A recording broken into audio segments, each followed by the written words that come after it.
By now, you've probably heard my magic wand story. It's a brand that's been part of my personal journey for more than 20 years. But no matter how many times I sing Magic Wand's praises, I'll never be able to fully capture the story of this incredible brand. Well, now journalist and author Kate Sloan just completed a limited audio series documenting the history and impact that Magic Wand has created over the last 56 years. It's called Making Magic. And the series chronicles Magic Wand's incredible brand story through interviews with nearly 40 experts, performers, business owners, educators, and fans. So I got a sneak preview of this series, and what I loved is that Kate weaves together snippets from all their interviews into this amazing story arc. She covers Magic Wand's journey from appliance store massager to its legendary influence on culture and sexual independence, and it's all just fascinating.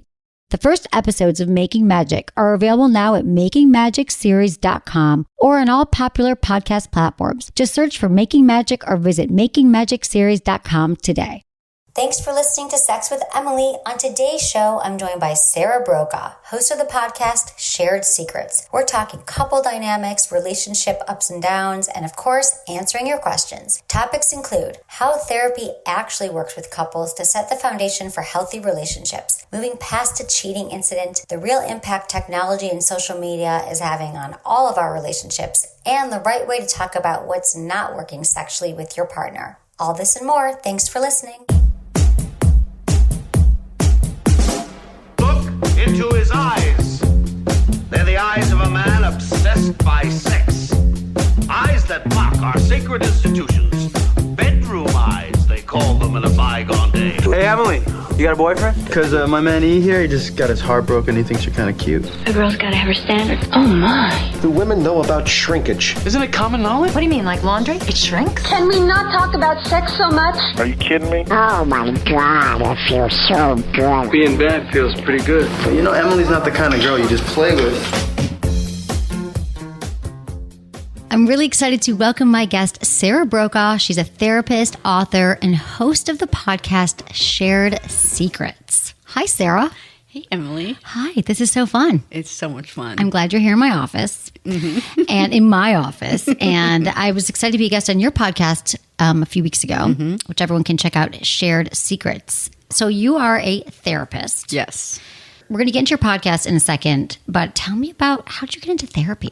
Why therapy? I'll tell you, it started off when I was 10 years old, and I had a piano teacher named Colleen. And every week she would come in on a Wednesday afternoon and say, okay, did you practice? And I say, no, I didn't practice, but let's just chit-chat. I want to have a conversation with you. So she would roll her eyes, and I'd say, Colleen, do you have a boyfriend? She goes, I do have a boyfriend. I said, what does he do? Well, he's an analyst. I said, well, what is an analyst? And she said, analyst, what he does is he analyzes people's dreams. I'm like, oh, that's fascinating. So the lesson ends. I didn't learn any more piano. I didn't practice for the week, but I did write out my dream.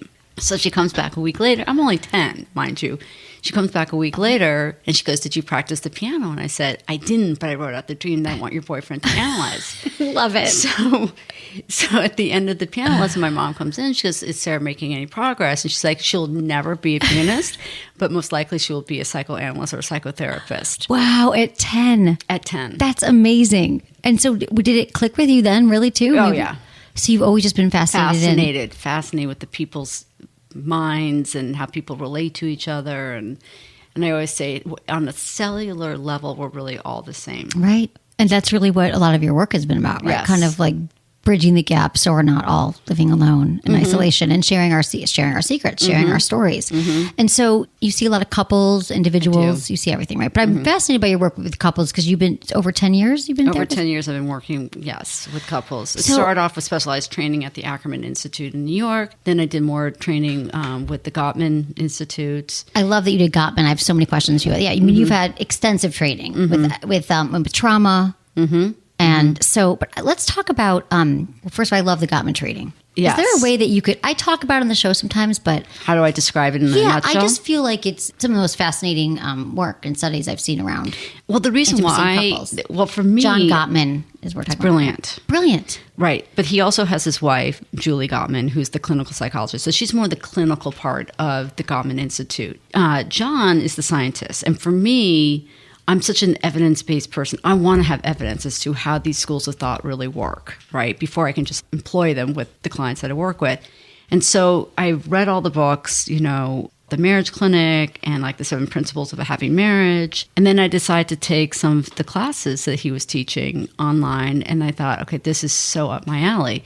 So I did level 1, level 2, and then I did level 3, which is more intensive learning from John and his wife, Julie. And everything that they had lectured made absolute sense. And then we would practice whatever they were teaching us. And I thought, well, this makes sense. But also what I thought was really fascinating is that they have this very labor-intensive questionnaire to really understand the nuances in a person's marriage.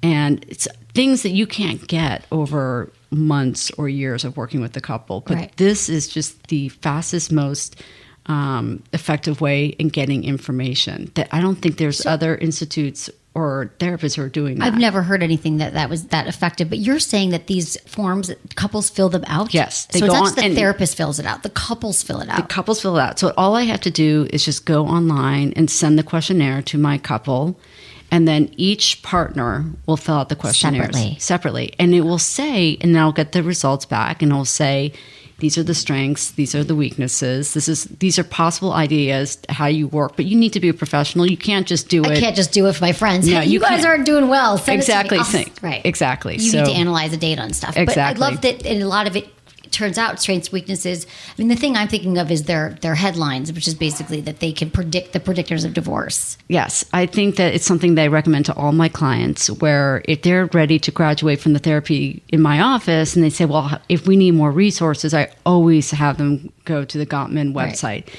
There's all these workshops for couples. There's weekend couples retreats. Need workshops. They do. Weekend retreats are huge for couples. Yes. Like, I always say, like, vacation sex, take a vacation and take a weekend retreat once a year. It will change your relationship. Yes, exactly. So speaking of changing people's relationships, in your work with couples, have you noticed any trends lately or anything that's been happening, or has it kind of always been the same? And if so, what are the top issues that come up? Number these one, days? I know a big one, which is there's been a sea change with how women perceive themselves in marriages or in relationships. I think, let's just say it's 15 years ago or 10 years ago, I think that a lot of women, when I was just starting to practice, I think that a lot of women historically really felt like they didn't have any freedom. There was no platform for them to explore who they were as women. I think that there was still the idea that they had to reach certain milestones in order to become the ideal woman. And that was, you graduate from college, that is, if you're lucky, you're supposed to get married, you're supposed to have kids, then you're supposed to find a job, or you kind of reverse that. But you had to make sure to reach the certain milestones. Right. Now, I think what has happened is that women have been given a lot more freedom. And I don't know what we say things to Sheryl Sandberg, or we say things to Meryl Streep, or we say things to Hillary Clinton, whomever those women are out, who are given us the permission to find our freedom. It's emboldened a lot of women who've been in relationships. So here they are, they've been given the platform for freedom. The poor men have not been given the lessons that we've been given a long time ago to find who they are as people. And they don't have the vocabulary. Right. And they're stuck. And then what I hear a lot from men is that it's not resentment, but it is resentment, but they don't want to admit it. But the resentment is, my wife, my girlfriend, my partner has been given all the freedom to explore who she wants to be. If she wants to be a mom, she can choose to be a mom or not be a mom. Does she want to go to work? She can choose. What career path? She has that option. And then I hear from men, I'm not given that option. My option is usually become a provider. And to be an effective provider, you have to have a high-paying job. And if you don't have that high-paying job, then you're not an effective provider. Now, unfortunately, they can't really express those emotions because no one's given them the vocabulary. Right. So that's where they come in. And that's the trend I have noticed. That they're feeling, and I would say, is that sort of like what we used to call, and maybe we still do, the midlife crisis, maybe with some men, that they're thinking. It's not midlife crisis. Just when men start realizing that there's something more and they can't put their finger on it. Like they have everything they want, but yet there's sort of this yearning. And I believe it's for men who want to be vulnerable, want to have intimacy, want to understand what their issues are, but they've never been given a platform or a place to. I think it's happening now at all ages. Yep. Yeah. I don't think it's just happening in your 40s or your 50s. That men even younger, they're like, okay, emotions and vulnerabilities are okay. I think younger men are now given the permission to learn the vocabulary, whereas men in my age group and older are just starting to learn how to do exactly. this. Dating these men, right. They're just like learning how to even, and when we say vocabulary, we're talking about emotions and feelings and letting the guard down and searching and having just knowing how to communicate with even their saying the partners. word processing, right? Let me process this for a minute and not Process, have an answer and they're for you. looking at me like, what the hell is process? What does that mean? So then what I'll do is I have to think, okay, if he's working in an office or if he's working somewhere, I'll use words like, what's your exit strategy? Right. Business-oriented terminology. Exactly. That's the way in which they can start to understand and digest. I'm not dumbing it down. No, I get it. We hear things very differently Yeah. as men and women, and that's a big part of it. What do you see in your practice about technology right now? Is it really as big of an impact on couples, you think, and social media? Oh, and, yes. And you hearing this, and tell me what you're hearing and seeing. Well, I think it's not just recently. I think that's also been happening for a few years, which is that it's very tempting to have, and I hear it a lot too, because it's denial, which is, there will be one partner who will establish a wonderful relationship with a colleague at work, whether it's the man or a woman, or a woman or a woman, or man and man. And they will justify and say, well, we had to be in contact with each other via text because we had to both work on this document and we had to get it emailed to one another. Do you really need to do it at 10 o'clock at night? Right. But somehow using that phone or using the computer, and so I'm using email, I'm texting, it looks like it's more innocent, it's more businesslike. And it's kind of, to me, I'm like, yeah, but it's still an emotional affair. Right. It's like those micro cheating or emotional affairs they call it, right? It's a emotional little affair, but it's more insidious because the emotional affair historically could happen on the phone, right, on the landline, or you're meeting up with a person, which creates a lot more work and a lot more creativity in terms of why you have to meet up with that person. Right. Having the phone and having email makes it seem like it's totally innocent. It's legit. No one's going to see this. I'm sending this. I'm on my app. It doesn't. And It's then not it really goes away. happening. Now, what about? Yeah, I know. And I just feel like there's going to be a little bit of a backlash against technology, or just people are going to have to start putting rules in place for themselves too to restrict the time and like charge the phone outside the bedroom and don't have the TV in the bedroom and all those things, which I think are very important. Now, what about sex and couples? Oh man. Common themes. Porn. Okay, so this is interesting because you mentioned porn in our podcast, and I struggle with porn.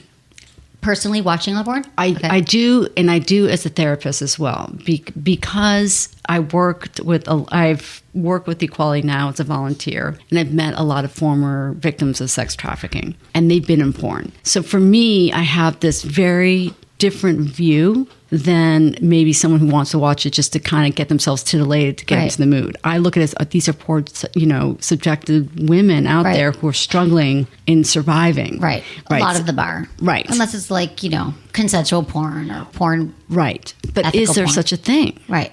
Is there such a thing as consensual porn? I mean, there is. Yes, there is. There's like, we're calling it female-friendly porn or ethical porn. And there is porn that's, a lot of it's made for women, by women, but also just that they kind of sign off on all of these like bottom line issues. Yeah, there was consent, safe environment. But what about your struggle with it? Is that you're more like watching it and you're like, I'm thinking about the women who I've met who've been victims of sex trafficking. Right. So I'm thinking if I'm going to watch that, I'm thinking about, my friend Autumn, who's been a victim of sex trafficking for over 15 years. Okay. So that's where I kind of... No, I get it. Right? But if a couple says, we need it to feel titillated, and if they're both on the same page about it, great. So sexually, though, mismatched libidos, we get a lot of that. Oh, man. This is something that's also come up a lot with the couples coming into my practice. If I'm working, it's couples from like 45 and over.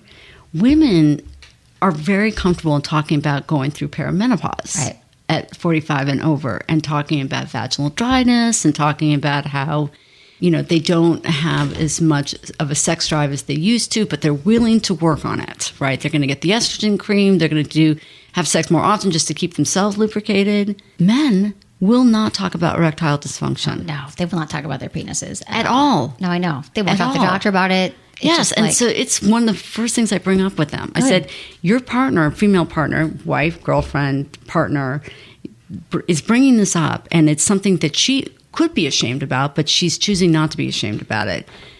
Men, on the other hand, I'm like, what is causing you to not want to? Yes, there's already, I think, the instinct to be protective and be shameful. Right, shame. If you think also about advertising, like if you look through magazines, I'm just thinking of like Good Housekeeping or Cosmopolitan magazine, there are these wonderful ads for like perimenopause or like if you're having hurtful sex, but you see two very attractive women in their late 40s or early 50s like having a conversation about using this certain supplement or product to make your sex better.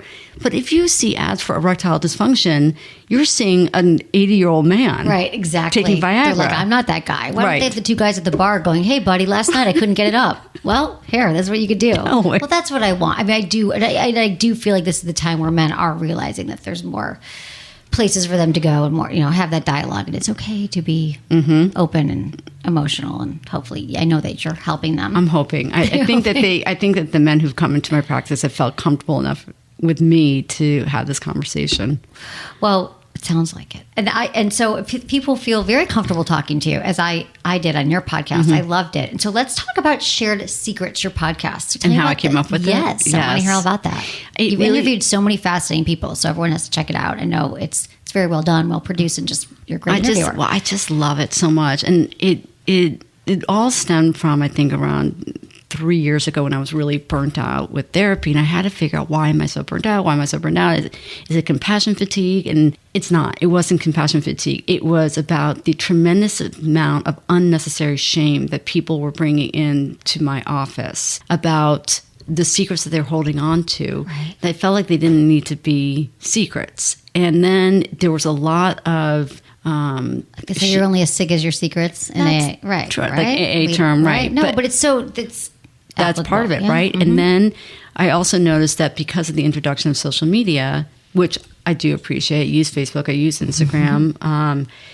I did also notice that people are so good at presenting personas, but it's only personas. It's a brand. Is it really your authentic self? Right. You mean, right, exactly. Everyone has the perfect life on Facebook. And we all do it at some point or another. I don't care who you are. Yeah. We all do it at some point to present ourselves in a certain way that really may not be who we are feeling at that moment. So with that, I thought, what would happen if I just took an opportunity to interview people who I've met at parties, at dinner parties, such as yourself. Right, I know. We don't remember. We had fun together at a party somewhere years ago. Right.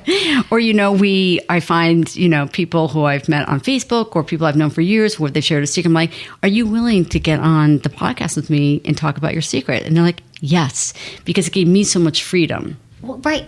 It gave you freedom, right? Because you're opening up for that, and they're opening up to me, right? And it's so cathartic for them too. You realize once you take the power away by sharing it, exactly. And of course, with the Shared Secrets, I also want to incorporate levity. So there's some podcasts that are not about the deep dark secret that's being revealed. Like I interview. Tell me about some of your favorite ones or some secrets that impacted you. Both of those. Oh God, there's a couple of them that really impacted me. Well.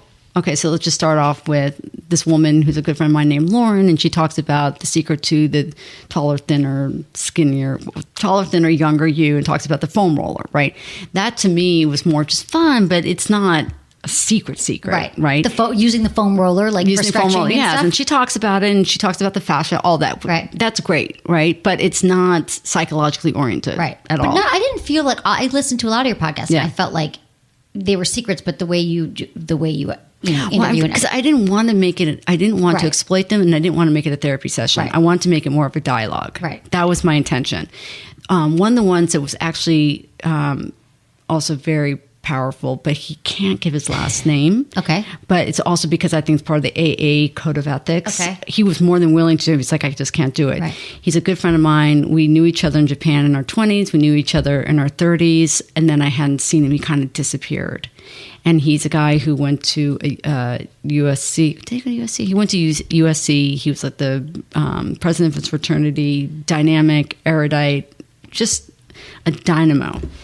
He got hooked on crystal meth at 43. Wow. And just fell off the face of the earth. And you would never, ever imagine. Wow. Right. Okay. So that's one that really greatly impacted me when he told his story, because he's also so articulate. Right. Another one that I think was really impactful was a woman who was formerly a man, transgender, named Natalie Egan, who was a tech exec at LinkedIn, married formerly his college sweetheart at Cornell, had 3 kids, but was profoundly depressed and started to come to terms with her sexual identity after seeing the Caitlyn Jenner interview. She had no idea that she was transgender. She just thought she was just sick, a sick human being. And so talking to her family about it, and then obviously doing more research on it, she started the transition, told at that point his wife, and they separated. Right. There's been a lot of pain, a lot of hurt, but also a lot of growth. And so Natalie tells her story. And so many people have reached out to me and said, that is me, right? That is me, or I would never have imagined that there's a person who happened to be kind of an alpha male at LinkedIn. Right.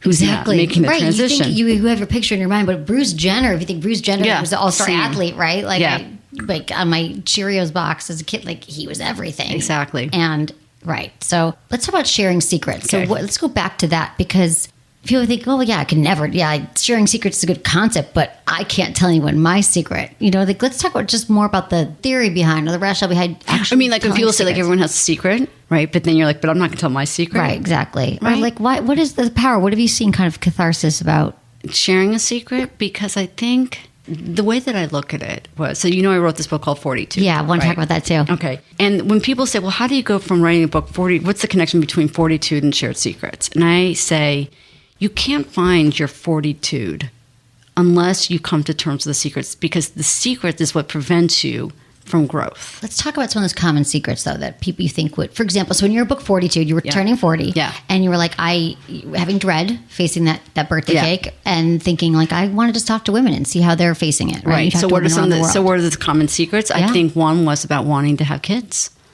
That they really wanted to have kids, but their secret was the fear of doing it on their own, or not knowing if they'll ever find a partner, or are they fertile. Right. And it's something that so many women have not been able to have had the courage to say out loud, how do I go down this path?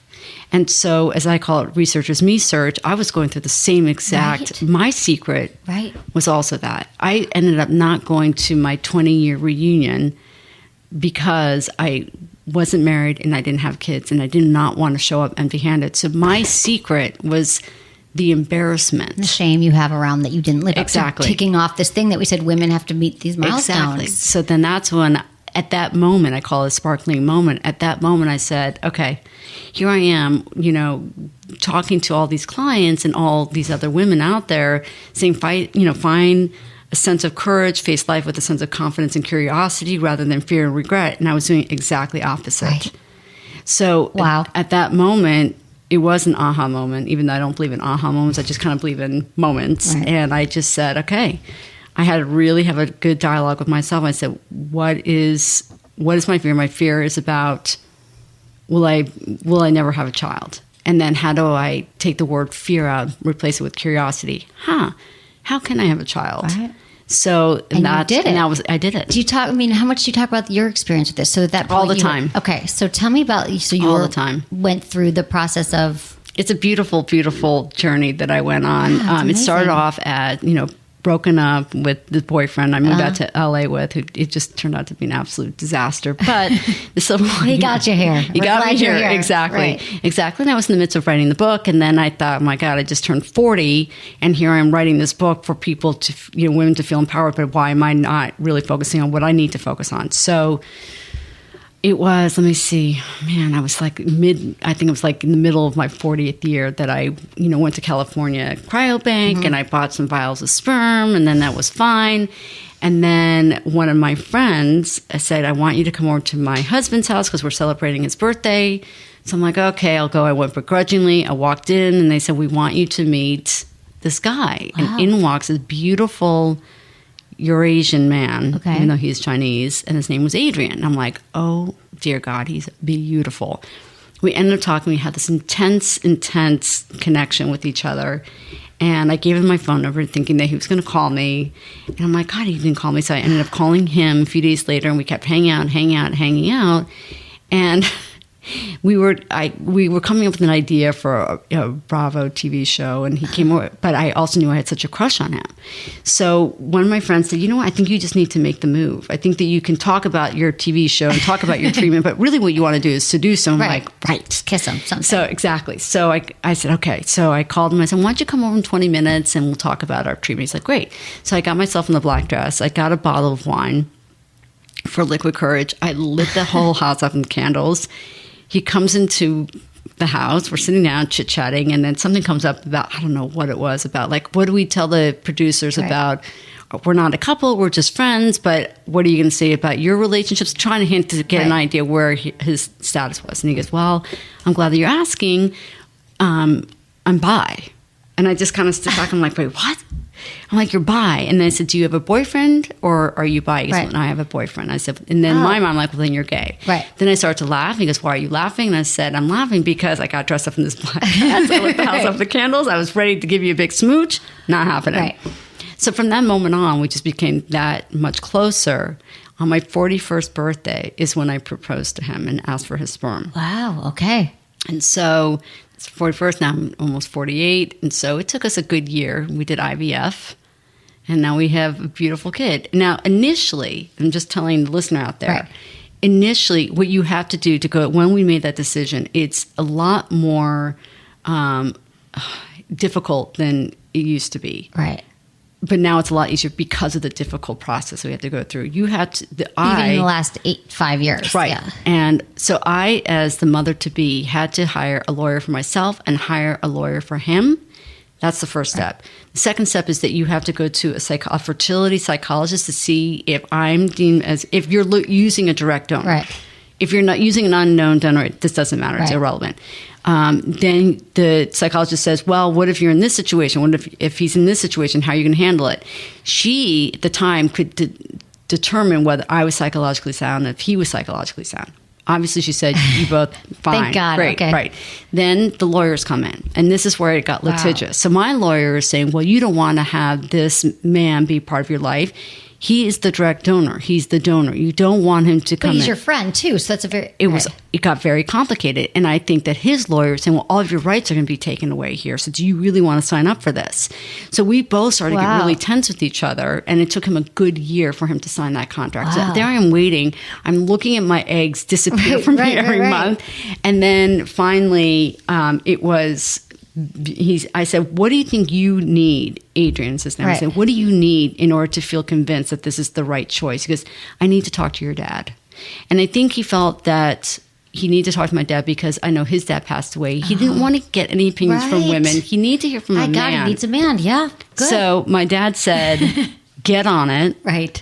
We're fine. You're fine. Let's make this happen. And now he's an active part of your... Yes, and that was part of the thing, though, that he was not going to be part of it. But then my son at 15 months started to call him daddy.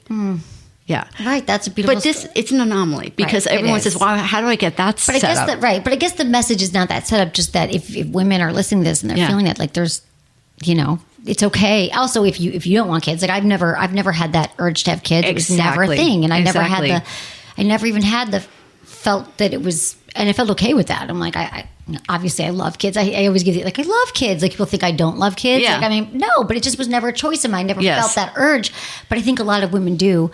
And regardless of what you feel, you're fine. Yeah, that's exactly. how I say it. Well, that's cares? the other thing. Well, this is a different time too. Like letting people know, like it's okay if you don't want to. Yes. But I think that women for so long felt like, we have to hit all these milestones, and then I'll be happy and complete as a human. Which is not true. And the book also talks about like you do a lot about in Fortitude, which people can get from Amazon, Amazon, everywhere, about destigmatizing aging. So what did you learn about women and their attitudes towards aging? The exemplars of Fortitude or women who were not exemplars and trying to find... Well, I guess kind of like maybe what you found to be this common struggle and what you were hoping I think that the exemplars of Fortitude, the way that I look at it, in order to really have a sense of fortitude, that to me is you harness these 5 core values. And that is having a sense of grace, connectedness, accomplishment, adventure, and spirituality, right? With yourself. With yourself. But what I always say to the person when they say, well, that's easy, I'm like, yeah, but the minute you hear someone else's voice when you're defining that value, that's not your value. Well, right. Well, that's the thing. We got to get rid of these voices in our head Exactly. from our parents, from society. Exactly. So how do you do that? How do you really spend the time to define those values? And once you're able to do that, then the aging part won't really matter. Right, It won't matter. And you know that you're living your purpose and it's more defined. And Exactly. That's helpful. Exactly. And it got you out of your, and now you're slumping. Now you're doing the podcast. Oh, you said the fortitude led to the podcast. The fortitude led to the podcast, but when people say, well, what's the connection? I say, well, my theory is that you can't harness those 5 core values and define those values if you're holding on to the secret, because you're not being true. You're not being entirely true to yourself. Okay, that's true. Are there common, besides the child? I'm just wondering if there's any common secrets that you found that women are holding, like besides the kids thing. Was there anything else? Secrets. There's Not common being things- happy in their marriage. Right. Really not being happy in their marriage. And actually being able to say, like, it's okay and I can do something about it. Yes, I can work on and it. really, really being stuck there. And partly it is about aging. I think a lot of women who I've talked to have gotten married way too young. And it doesn't mean that all women who've gotten married in their 20s did it too young, but I think that there are a number of women who were not probably emotionally evolved. And how could you be in your 20s? What's your take on this about if you had to say about the right time to get married for people? God. I know people get angry. I say, don't get married in your 20s. And you're going to get angry. Don't email me. No. It's not that. The way that I look at it is, I think marriage to me, I mean, I'm not married, right? And maybe there's a reason why I'm not married. Right here. Yeah, I gotcha. But I think that I look at my parents who got married at 21 and 22, right? And so I ask them, I'm like, what is the secret? And they say marriage, in effect, is with a stranger about whom you have a magnificent hunch. And they just so happen to get lucky. A magnificent. That's a beautiful quote. Right? Mm-hmm. So and they're still together. 54 years. See, then how do you ever live up to that, right? Right. So I look at it as it's a sacred contract that you have with someone else. And it's also a gamble. Mm-hmm. You may outgrow the other person. And I think that's what's also happening with a lot of women now, which is they now have been given the platform to find their freedom. And so then they think, well, if I'm given the platform to find my freedom and I feel emboldened, why am I necessarily with this man? Right. And then I think the men feel threatened by that. Mm-hmm. Absolutely. And it's true, right, that it's mostly women who leave marriages more than men. I'm not saying that they're the only ones who want I don't know it. the exact statistic. I've heard this, and I feel like in my own sample of life of friends and people who are divorced, it's typically the woman who's kind of pushing it, because I feel like a lot of times men might be more complacent with it, or again, they don't have the language around what's wrong, and women... I think also I feel there's been a little bit more latitude given to men if they have extramarital affairs, or I don't hear know. a lot of affairs. What's your take on or what's your take on affair? Infidelity? Yes. Oh man! Well, I just read Esther Perel's amazing book. I'm halfway through. Yeah. Which I love, The State of Affairs. Mm-hmm. Yeah, I find it fascinating. Yeah. I feel like it's part of the human condition. I do believe that when you're in a marriage, I think that there's a struggle between finding novelty, because we're part of the human condition, and then but also seeking the familiar. And how do you amalgamate those two desires? Right, exactly. How do you do that? And that's like Mating Captivity. Her book Mating was a lot about that, and then she kind of expounds on that. How do you do that? How do you keep it? Yeah, interesting. That's what I think you have to have a conversation. Okay, I'm going to have you. You're going to answer some questions with me for my listeners. I would love that, and I've got some questions for you that I ask every guest. Got it. So don't quick questions. Okay, what is your biggest turn on? Oh my gosh! Well, I'm dating this guy, and I always kind of tell him, I always believe that chore play is foreplay. Right. Do something. Empty the dishwasher. Just do something. Right. Clean up. If you see that I have no gas in my tank, get it filled. Exactly. I like it. Biggest turn off. Oh man, I'm so tough though in this area. I don't like neediness, and it's funny. I just think that for me. It's not, and he gets upset because he's like, "Well, I'm just showing my vulnerability, and aren't I supposed to do that as a modern man?" Right. I'm like, "No, you're not really. You're not supposed to be vulnerable. Not with me. With everyone else, everyone else be vulnerable, but not with me." But so I also think a turnoff for me, and it could be with any man, is about if they drink too much. Yeah, I agree. Not attractive. No. Sexiest part of your partner's body? His biceps.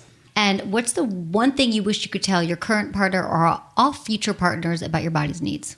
My body's needs? Oh, he meets all of those needs. Love it. He has found the spots. He and has knows found it. the spots, and it's because I'm at an age where I am so uninhibited. Right. You're like, whatever, I'll do it. It doesn't matter. How does the you different now sexually than it did 20 years ago? Because Sarah I Brokaw keep thinking, because I'm almost 48, and I'm thinking when I'm 68, maybe I'll have a great sex life. I don't know, but I know that I might as well just get it all in now. Like, what am I going to wait for? Some special night to do this Totally. thing? Come on. We don't Let's know what's just going to do it. happen. Exactly. I know. I like it. And Thank you. it's his biggest turn on. Exactly, that you Yes. know what you want, you're asking for it, you're Yes. taking control. Because men there's a lot of responsibility for guys to have to be Totally. in charge of the whole thing, understand everyone's body. Every woman's different. Exactly. Okay, thank you. Okay, Yes. so Sarah Brokaw, this was amazing. Thank you for this. I'm going to have you stand, answer questions. And Okay. you can find Sarah. This will all be on our show notes, but it's at Sarah Brokaw, SarahBrokaw on Twitter. And that's at Sarah Brokaw, AULD, on Facebook. And your website is sarahbrokaw.com. And this will also all be on Instagram, Sarah Brokaw. Perfect. Got to find her. Got to Yeah. find her. Check out our podcast, Shared Secrets. Okay, I'm going to take a quick break, give a shout out to our sponsors. Thank you, everyone, for supporting that. And we'll be right back answering your emails.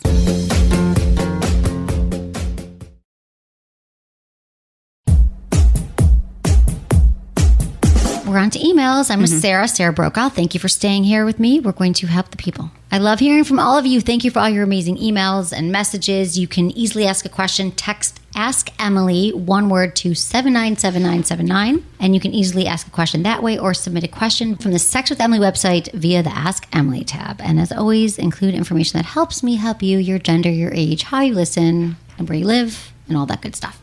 Okay, this is from Rachel. She's 30 from Oakland, California. Hi, Emily. I've been in therapy for over a year. I'm working on not deriving my worth from sex as I did in previous relationships and in unhealthy ways. I've been with my current partner for 1.5 years, and within the first few months, we realized we had mismatched libidos. I wanted sex a few times a day, and for him, it was more like twice a month. After a few tantrums and emotional reactions to his rejection, my therapist suggested taking the pressure off of him. I've tried to do that, but now when we engage in sexual activity, he starts by giving me some foreplay and then wants me to go down on him. I'm fine with doing that. However, he always ends up orgasming way before I do, and there's no penetration. When he's done, I'm not ready for our interaction to be over. I feel like I don't know how to communicate this without being pushy or putting more pressure on him. We're starting to talk about moving forward in our relationship, marriage, and kids and stuff like that, and I just don't know if this sex life is right for me, and if I can live with this for the rest of my life. Can you share what you would do in this situation? Thanks, Rachel. So, yeah, Rachel, I feel like it's common in couples to have mismatched libidos and to not have, to have challenges sexually. You've been together a year and a half. And my first thing, and I'd love to hear what you think. I think a lot of times we think that we've communicated something to our partner, and we actually have. Like, maybe once we said, foreplay would be better, or what are we going to do about this mismatch thing, and let's try. And then they think that's the conversation. But when we're trying to really get through to our partner about something like sex, where there's shame and trauma or whatever it is, years of built up stuff, it's really hard to get through and make a change. So what would you tell Rachel here? Well, the thing that I think is also, are they really content in every other area in the relationship? Right. Is everything else sex fine? Is sex really the only issue that they're contending with? Right. And also, is she really having a conversation with him? As you point out, like, she may feel like she's communicating with him, but once again, I think what happens a lot is that men get flooded, and then they kind of stonewall. Yep. And then he probably feels like, well, I'm not making her happy, so why would I even want to go there? Exactly. Right? And so probably what she does in response is that she probably feels like he's ignoring her, abandoning her. She feels rejected. It feels rejected. And so she'll wait, but she'll keep score. Right. And then she kitchen sinks it. And then she waits until one night where she really is frisky and randy and wants to do something, and he just kind of turns away, and then she loses it. Right. So there's probably a pattern there that's kind of been there from the very beginning. And so what would you tell couples about the sex talk? I mean, I've talked about this a lot, but I'd love to hear I would say you sandwich it. You sandwich it with positive. Compliment sandwich. Right, exactly. I love it. You sandwich it. You just say, this is, why I desire to be with you, and this is how you make me feel, and I just want to get more of that. And then the middle part, which is that it's not a criticism, it's more of a complaint, a concern, where you can just say, but I also feel when I am with you that I am asking more from you than you're willing to give, and that just makes me feel crappy. Right. And then with the positive again, which is like, once again, would love to have this conversation with you when you're ready to have this conversation. And I really care about you and our relationship and our sex life. And I think it's interesting. Exactly. And I think you might have to have it a few times. And then he might have to go away and think about it. But the interesting part about this too is that your first thing was, is everything else so great? And what I'm hearing is Rachel's a woman who's, she's doing her work. She's been in therapy for a year and a half, and she's doing some real work on herself. And I wonder if he's doing the work, because that can be really hard to be with someone who has not done the work. And that's been kind of my challenge with men. One of them is that I really want a guy who's done work. I mean, I've been working on myself forever, right? But it's not that they don't want to. Right. Where do they begin? Go to therapy. But find the right therapist. But if it's the therapist, that word therapy also scares a lot of men. It's a threat. So what do we call it now? What can we call it? Maybe we need to reframe it for men. A specialist. Therapy. A specialist. Or even an analyst sounds better. Because an analyst is like going down the rabbit hole. No, but it sounds a bit less threatening. It sounds more business-like. If you're business-like, you go to the analyst. Right. Or you go to the specialist in this specific area, so they feel like they're actually, it's like going to a personal trainer who specializes in whatever. It's like you're going to a specialist who's going to focus on communicating with the girl who you feel like is also not communicating. Right. Exactly. My brain just exploded for a second because I have a question for you about therapy and about what we're talking about, men and women in therapy or any couples in therapy. On the show a lot, I'm always saying it sounds like, you need therapy, or therapy would be great. And we know that in a lot of relationships, there might be one person who wants it, the other one doesn't, men or women, or same-sex couples. It feels like there's always one person who wants it. And there's always one person who's so reluctant, they come and they're like, I'm not the identified patient. Right. So why am I here? I'm doing a favor. Right. Exactly. Yes. So that's one thing, getting them over the hurdle. And I just feel like, but what I always say is it's the most useful thing that you could do in your relationship, because so many times couples get into this battle. You can't have the same arguments over and over again. It's gridlock issues. That's what happens. It's the gridlock, same, yes. It's the same thing. Issues that keep coming up. I feel like every couple would benefit from therapy. And I mean like you could be together even 6 months, but you're trying to work something out, 6 years, maintenance. If things are really good, it's good to go back. Do you agree with that? Or do you think there's some couples that actually they're fine, they don't need therapy? But if they're talking about a conflict? I don't know. Yeah, I just feel like, don't you, or do you, you could disagree with me that couples need therapy. How is it going to hurt them?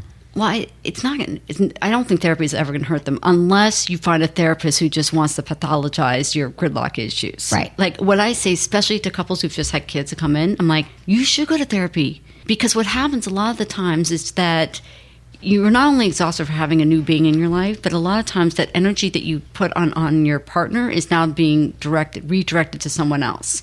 So a partner will feel rejected. This is going to happen when you have a child. Yes. There will be new struggles. Your relationship is not the same. I absolutely agree, because we hear the same. I mean, you probably hear from couples all the time these same challenges around having a kid. I love it. That's true.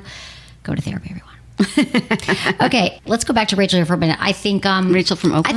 I think we gave her some good things to think about here. Are you guys well matched in other areas, and how to talk to them about it? So let's move to another email. This is Eric, 48, from Michigan. Hey, Emily, as a male survivor of sexual harassment, I was wondering if you could offer any advice on overcoming the trauma, and how do I re-engage in the dating scene? Thanks. And he doesn't give any information on the trauma, and I know you're a trauma specialist as one of your specialties. So what would you say to this? Sexual trauma, sexual harassment, a male survivor of sexual harassment. It's still trauma. Right, exactly. And it's a big T for trauma. So my suggestion is, Eric, go online and look at, and I don't know if you'll have it in Michigan. I know that they have in certain states, the trauma resiliency model. Trauma resiliency model. It's a type of model that a number of therapists are learning how to use with patients who've gone through a lot of trauma, and they're actually using it with a lot of wounded warriors who are coming in who are not benefiting from talk therapy nor any medication. What is it exactly? It is. Is it like EMDR? It's similar to EMDR, but it's really about having the patient. If I'm the therapist, you're the patient. I'm going to have you first bring up a resource that brings a sense of calm, or if it's not calm, something that's neutral, and it can be one of your senses that it's affected by that resource. So you can say, my visual resource is looking at the ocean. Then I'll get you into that mode, and then I would say, what do you notice? You say, I just notice calm. And then I would have you not narrate it to me, just say, it feels blue, it feels warm, it feels whatever it is. Then I'll say, let's go to the activating event. The trauma. Then if I'm noticing And then I would ask them, what do you know? She's like, I feel like my neck is kind of closing up or my stomach is really hurting. We go back to the resource. So what you're doing is you're teaching your body how to handle that trauma without going into the fight, flight, flee mode. Right. That's great work. That's fascinating. Okay, we've got one more. Kia, she's 29 from Harrisburg, Pennsylvania. Hi, Emily. Back in August, I confessed to cheating on my wife. We were together for 4 years before marrying, lesbian couple. Ever since I came clean, which only happened one time and never again, I feel like she's been punishing me. I would never have cheated if I was getting what I needed sexually. Additionally, my wife has body image issues. When I tell her she's beautiful and I truly love her, she thinks I'm just saying those things because that's what you do when you're married. Now that I've been upfront with my cheating incident, she wants me to jump through every hoop possible to prove that this relationship is what I want. I'm very upfront that I cheated because I was lonely and insecure, and I know there's no excuse. Do I spend my entire life trying to prove my love, repent my mistake, and convince my wife this is where I want to be if she's not willing to meet me halfway? I feel stuck, and I'd love some advice. She goes to Kia. therapy. Kia does? She can't do this on her own. Right. She can't try to, because her wife is punishing her because she's still traumatized by the betrayal, right? And so they also need the vocabulary to. They need to go together, though, They right? need to go together as a couple, Right. Right. So if she's in Philadelphia, Pennsylvania. Yep, she's in Harrisburg, Pennsylvania. Okay, so if they can't find a decent family couples clinic there, they may have to expend the energy to go to New York City, go to the Ackerman Institute, which is a families couples. That's where you studied. Yes, clinic. They can also reach out to Esther Perel, who I know is willing to take on clients. She's really taking on clients, so that's great. I think, and I hear this a lot, people with cheating, they feel like, I told her everything, I told my partner, why aren't we over it? Can't we move on? But the person is cheating, though, is trying to get rid of the guilt. Right. And so they're like, but there is a certain process you got to hear. You do. Now you got to keep talking about it. It's not going to go away just because of time. There's certain things you got to go through to deal with it. Yes. Good advice. They're stuck. I got it. So therapy. It's important. Sarah, thank you so much, Sarah Brokaw, for being on the show. So fun. This is so much fun. We could do this for hours. We will. We're going to continue this. And check out your podcast, Shared Secrets, and everything else at sarahbrokaw.com. And thank you, everyone, for listening to the show. Thank you to my amazing, wonderful team. I love you all. Thank you to Ken, Jamie, our volunteers, Shannon and Jenny, producer Lark, and Michael. And thanks, everyone, for listening. Was it good for you? Email me, feedback@sexwithemily.com.